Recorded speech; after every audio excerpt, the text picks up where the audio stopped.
What's going on, guys? It's Erica with Not Your Average EDC, and tonight we're going to do a sip and flip and talk about EDC blades. But first, what are we sipping? What are we flipping? Because that's the main point. Tonight we are sipping Polymorphic from Spyglass. This is a double IPA, and the description says a hazy double IPA, kettle and dry hopped with Citra, Moteku, and Cascade hops. It leaves a soft, pillowy taste in your mouth. It's delicious. Also, forewarning, I've been sipping and flipping since I got home. I'm definitely feeling it. So if we're slurring, that is why. But join the ride, right? Like, whatever. It's a Monday night. Give me a break. I work most of the weekend. The flip. Emerson Micro Commander. Carried this one today for work. Really nice little EDC knife, but we're going to talk about the difference between this, something like this, tonight, and why I like to carry both at the same time. So, if you guys don't know, I work at a farm.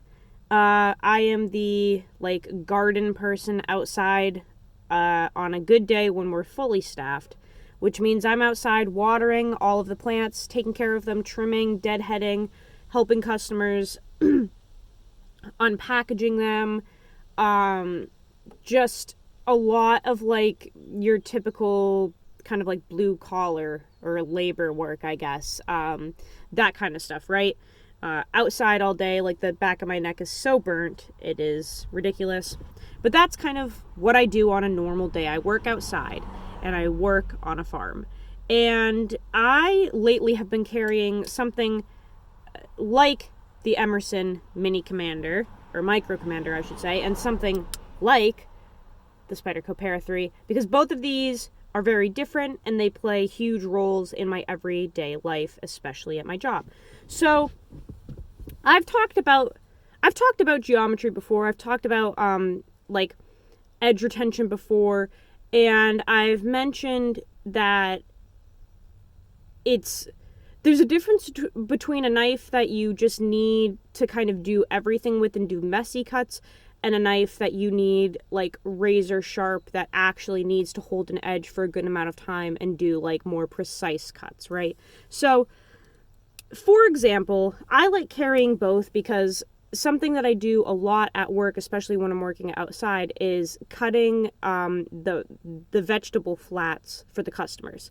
So the vegetables, the ones that we do not plant and grow ourselves, they come in a, it's not cardboard, but it's like a biodegradable cardboard-like material. I forget what it's called. And they come in flats, big flats, but not everybody wants that many vegetables. So a lot of the times, customers will ask you to cut out a specific amount for them. And that's what I use my pocket knife for. Now, that to me is a messy cut, right? This is it's outside. Usually that material is kind of wet. You're cutting it on a pallet.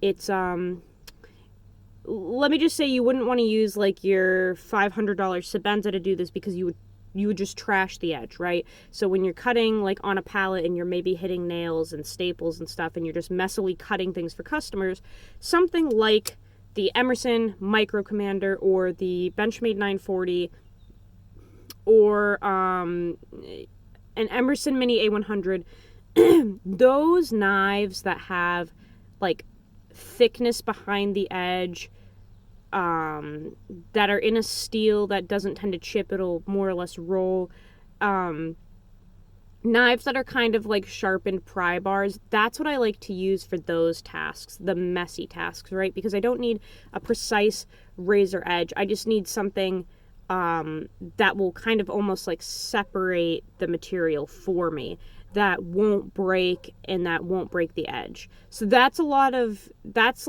the type of stuff that I do with these beater knives, almost these thicker knives, these multi-tool knives, right?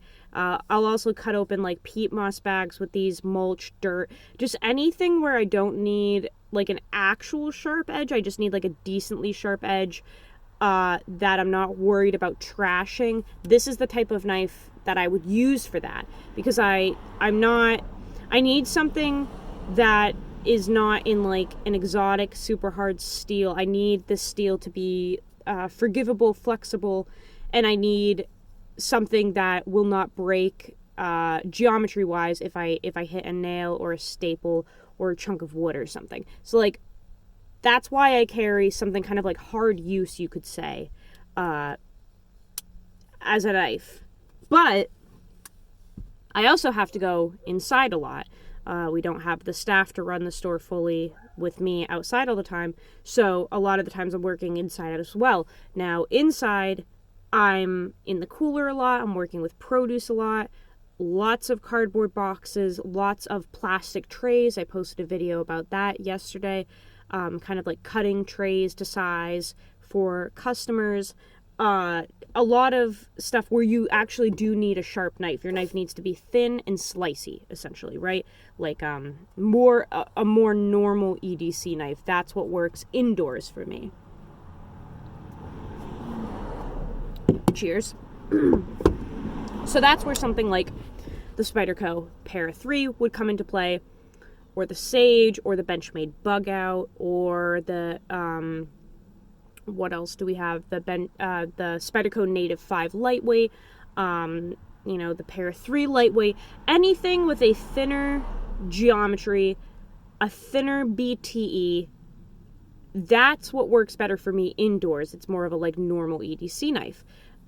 Because I need it to actually have a very good edge. I need it to hold the edge. And I need to be able to do things, everything from trimming produce down to cutting trays to size for customers to opening packages, plastic, cutting rope, all that type of stuff. That's what I would use this for. I will tell you right now, I have tried to cut like cardboard boxes and such with this, and it is not the best. It is a little difficult.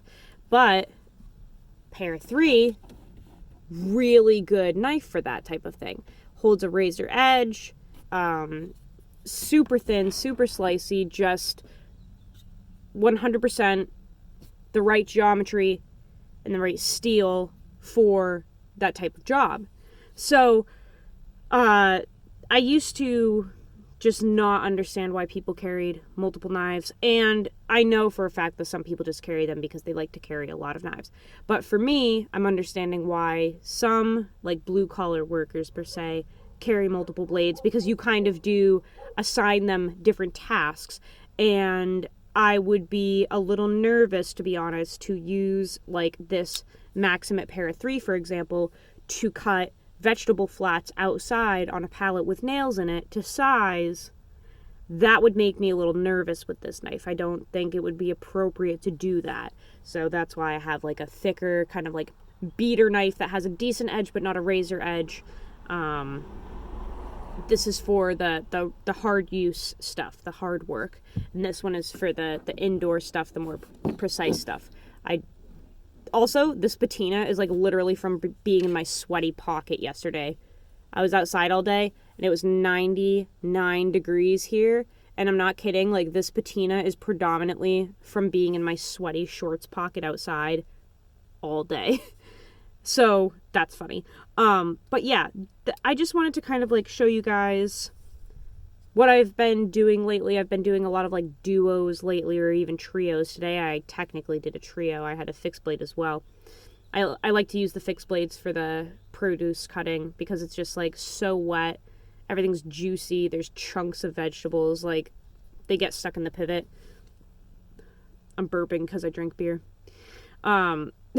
So yeah, that's why I like to use a fixed blade. But in terms of folders, that's kind of what I use them for. Also, side note, I made a stir fry tonight with like beer sauce that I made with this beer. It was like bratwurst that had Harpoon IPA beer infused into it, and then I put this into it as well with onions and peppers and mushrooms. Highly recommend. I think that's all I've got for you guys. I did learn how to middle finger flick, but being intoxicated, I'm not sure I can do it. Just kidding. Just kidding. Okay. No, I'm really gonna go now. I need to go exercise my dogs. I will see you guys in the next video. Go use your shit. Learn how to sharpen your knives. Carry tool steel because they're fun. Carry beater knives because they're also fun. And I will see you on the next video. Love you all.